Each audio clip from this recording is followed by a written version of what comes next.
തെരഞ്ഞെടുപ്പ് രാഷ്ട്രീയത്തെയും പ്രചരണ തന്ത്രങ്ങളെയും തെരഞ്ഞെടുപ്പ് ഫലങ്ങളെയും സൂക്ഷ്മമായി വിശകലനം ചെയ്യാൻ താല്പര്യമുള്ള മലയാളികൾക്ക് സുപരിചിതനാണ് CP റാഷിദ് എന്ന പ്രവാസി യുവാവ്.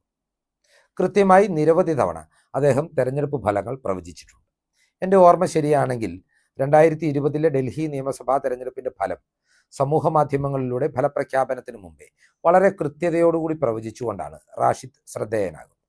അതിനുശേഷം കേരളത്തിലും രാജ്യത്തും നടന്നിട്ടുള്ള നിരവധി തെരഞ്ഞെടുപ്പുകളുടെ ഫലം കൃത്യതയോടുകൂടി വിശകലനം ചെയ്ത് പ്രവചിക്കുവാൻ അദ്ദേഹത്തിന് സാധിച്ചിട്ടുണ്ട്. 100% പ്രവചനങ്ങൾ കൃത്യമായിട്ടില്ല എങ്കിൽ കൂടിയും ഏതാണ്ടൊക്കെ അല്ലെങ്കിൽ ഒരു 80% മുകളിൽ തൻ്റെ പ്രവചനങ്ങളിൽ കൃത്യത നിലനിർത്തുവാൻ റാഷിദിന് സാധിച്ചിട്ടുണ്ട്. ഇതിന് അദ്ദേഹത്തെ സഹായിക്കുന്നത് അദ്ദേഹം തന്നെ തുറന്നു പറഞ്ഞിട്ടുള്ളതുപോലെ വൈവിധ്യമാർന്ന ഒരു വിശകലന ശൈലിയാണ്. മാധ്യമ റിപ്പോർട്ടുകളെയും TV റിപ്പോർട്ടുകളെയും ആശ്രയിക്കുന്നതിനോടൊപ്പം തന്നെ സമൂഹ മാധ്യമ ഹാൻഡിലുകളിൽ നിഷ്പക്ഷരായ ആളുകളുടെ ഉൾപ്പെടെയുള്ള രാഷ്ട്രീയപരമായ പോസ്റ്റുകൾ കൂടി വിശകലനം ചെയ്താണ് റാഷിദ് തൻ്റെ നിഗമനങ്ങളിൽ എത്തിച്ചേരാറുള്ളത്. ഈ അടുത്ത കാലത്ത് റാഷിദ് ഏറ്റവും അധികം വിമർശിക്കപ്പെട്ടത് ചേലക്കര ഉപതെരഞ്ഞെടുപ്പിൻ്റെ ഫലം അദ്ദേഹം പ്രവചിച്ചതിൽ നിന്ന് വിഭിന്നമായി പോയപ്പോഴാണ്. എന്നാൽ അപ്പോഴും വയനാട്ടിലും പാലക്കാടും അതിനു മുമ്പ് പുതുപ്പള്ളിയിലും തൃക്കാക്കരയിലും ഭൂരിപക്ഷവും വോട്ടിംഗ് ശതമാനവും അടക്കം അദ്ദേഹം ഏറെ കൃത്യതയോടുകൂടി പ്രവചിച്ചത് പലരും അല്ലെങ്കിൽ വിമർശകർ കണ്ടില്ല എന്ന് നടിക്കുകയാണ്. എന്നെ സംബന്ധിച്ച് റാഷിദിൻ്റെ തെരഞ്ഞെടുപ്പ് പ്രവചനങ്ങളിൽ എൻ്റെ ഫേവറേറ്റ് എന്ന് പറയുന്നത് 2024 പാർലമെൻറ്റ് തെരഞ്ഞെടുപ്പിൽ വടകര നിയോജക മണ്ഡലത്തിൻ്റെ ഫലം അദ്ദേഹം പ്രവചിച്ചതാണ്. അന്ന് വന്ന 90%-ലധികം പ്രീപോൾ എക്സിറ്റ് പോൾ സർവേകൾ വളരെ നേരിയ മാർജിനിൽ KK ശൈലജ ടീച്ചർ എന്ന ജനകീയ നേതാവ് CPM-നും ഇടതുമുന്നണിക്കും വേണ്ടി വടകര പിടിച്ചടക്കുമെന്ന് പ്രവചിച്ചപ്പോൾ CP റാഷിദ് അന്ന് പ്രവചിച്ചത് 1,00,000-ലധികം വോട്ടുകളുടെ ഭൂരിപക്ഷത്തിൽ ഷാഫി പറമ്പിൽ എന്ന കോൺഗ്രസ് നേതാവ് വടകരയിൽ നിന്ന് വിജയിച്ചു കയറുമെന്നാണ്. തെരഞ്ഞെടുപ്പ് ഫലം വന്നപ്പോൾ ഷാഫിയുടെ ഭൂരിപക്ഷം 1.5 ലക്ഷത്തോളം എത്തി എന്നതാണ് കൗതുകകരം. അങ്ങനെ ഏറെ കൃത്യതയോടെ മുഖ്യധാരാ മാധ്യമങ്ങൾക്ക് പോലും പ്രവചിക്കാനാവാത്ത വിധത്തിൽ യഥാർത്ഥ ട്രെൻഡ് അറിഞ്ഞ് ഒരു പ്രവചനമാണ് റാഷിദ് വടകരയിൽ നടത്തിയിട്ടുള്ളത്. ഇപ്പോൾ ഏവരും ഉറ്റുനോക്കുന്ന നിലമ്പൂർ ഉപതെരഞ്ഞെടുപ്പുമായി ബന്ധപ്പെട്ടിട്ടുള്ള തൻ്റെ പ്രവചനവും CP റാഷിദ് പുറത്തുവിട്ടിട്ടുണ്ട്. ആ പ്രവചനത്തിൻ്റെ വിശദാംശങ്ങളാണ് ഈ വീഡിയോയിൽ പ്രേക്ഷകരുമായി പങ്കുവയ്ക്കുന്നത്.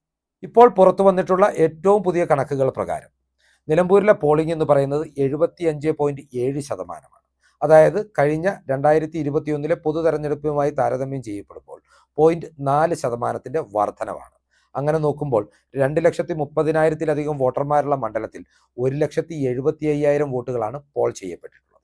ഇവിടെ UDF-ൻ്റെയും LDF-ൻ്റെയും PV അൻവറിൻ്റെയും BJP-യുടെയും ആകെ പിടിക്കാവുന്ന വോട്ടുകളുടെ ശതമാന കണക്കും ഭൂരിപക്ഷ കണക്കുമാണ് റാഷിദ് തൻ്റെ പ്രവചനത്തിൽ ഉൾപ്പെടുത്തിയിട്ടുള്ളത്. നേരത്തെ കേരള സ്പീക്സ് പുറത്തുവിട്ട എക്സിറ്റ് പോൾ പ്രവചനത്തോട് ഏറെ ചേർന്ന് നിൽക്കുന്ന രീതിയിലാണ് റാഷിദിൻ്റെയും പ്രവചനം വന്നിട്ടുള്ളത്. റാഷിദിൻ്റെ കണക്കനുസരിച്ച് ഇഞ്ചോടിഞ്ച് പോരാട്ടമാണ് 3-ാം സ്ഥാനത്തിന് വേണ്ടി BJP-യും PV അൻവറും നടത്തുന്നത്. നേരിയ എഡ്ജോടുകൂടി തന്നെ PV അൻവർ 3-ാം സ്ഥാനം നേടിയെടുക്കുമെന്നും BJP-യെ 4-ാം സ്ഥാനത്തേക്ക് പിന്തള്ളുമെന്നുമാണ് അദ്ദേഹം പ്രവചിച്ചിരിക്കുന്നത്. റാഷിദിൻ്റെ കണക്ക് പ്രകാരം PV അൻവർ 4.5% മുതൽ 7% വരെ വോട്ട് സമാഹരിക്കുമ്പോൾ BJP 4% മുതൽ 6.5% വരെ വോട്ട് സമാഹരിക്കുമെന്നാണ് അദ്ദേഹം പറയുന്നത്. വോട്ടുകളുടെ എണ്ണക്കണക്കിൽ നോക്കിയാൽ ഏതാണ്ട് 7,000-നും 12,000-നും ഇടയിലായിരിക്കും BJP-യും PV അൻവറും സമാഹരിക്കാൻ പോകുന്ന വോട്ടുകൾ. ഇനി പ്രധാന മത്സരം നടക്കുന്ന LDF UDF മുന്നണികളുടെ വോട്ട് ശതമാനം റാഷിദിൻ്റെ പ്രവചന കണക്കിൽ നോക്കുകയാണെങ്കിൽ 40.5% മുതൽ 43% വരെയായിരിക്കും ഇടതുമുന്നണി നേടുകയെന്നാണ് അദ്ദേഹം പ്രവചിക്കുന്നത്. അതേസമയം UDF 43.5% മുതൽ 49% വരെ വോട്ട് നേടി വലിയൊരു മാർജിനിൽ വിജയിക്കുമെന്നാണ് റാഷിദ് പ്രവചിച്ചിരിക്കുന്നത്.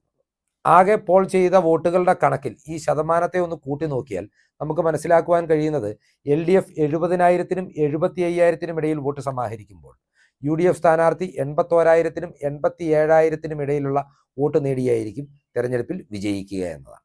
റാഷിദിൻ്റെ പ്രവചന പ്രകാരം 12,000 മുതൽ 16,100 വോട്ടുകളുടെ ഭൂരിപക്ഷം വരെയാണ് UDF സ്ഥാനാർത്ഥിയായ ആര്യാടൻ ഷൗക്കത്തിന് പ്രവചിക്കുന്നത്.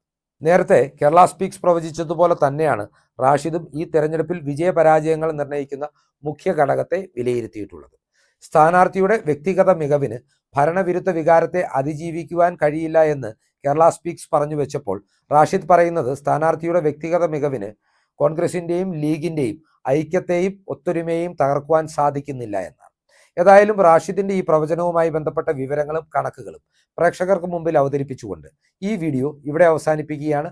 കൂടുതൽ രാഷ്ട്രീയ വാർത്തകൾക്കും വിശകലനങ്ങൾക്കുമായി ഞങ്ങളുടെ ചാനൽ സബ്സ്ക്രൈബ് ചെയ്യുക. നന്ദി.